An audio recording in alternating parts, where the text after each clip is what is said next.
کہ چلے باقی دن تو چھوڑ دیں, ایک دن جو انٹرنیشنل وومن ڈے ایک عالمی دن ہے جو کہ پوری دنیا میں لوگ مناتے ہیں, خواتین کو ٹریبیوٹ پیش کرتے ہیں, اور ہمارے ہاں کہ اسی عورت کو اسی دن, باقی دن تو چھوڑ دیں, اس کے اپنے دن پہ ہی آپ ان کو آزاد نہیں کر رہی, ایون ان کی رسپیکٹ نہیں کر رہے, آپ ان پہ لاٹھی چارج کر رہے پریسائزلی, اور وہ بھی آپ کی حکومت کر رہی ہے, آپ کی ریاست کر رہی, تو یہ مطلب یہ پھر عورتوں کو بھی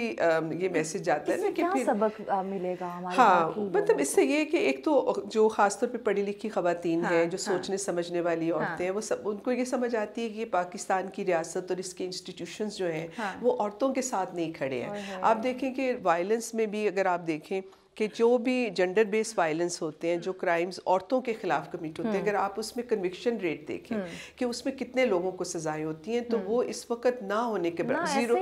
0.3% ہمارے سامنے ہیں, آپ خود دیکھیں پریسائزلی. اب ہائی پروفائل کیسز میں بھی آپ دیکھیں, خیر ابھی شکر ہے کہ ابھی یہ جو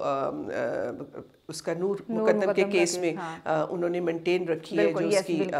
وہ سزا ہے, لیکن موسٹلی ہائی پروفائل کیسز میں بھی آپ دیکھیں کہ لوگوں کو سزائیں نہیں ہوتی ہیں, اور کئی سال جو ہے وہ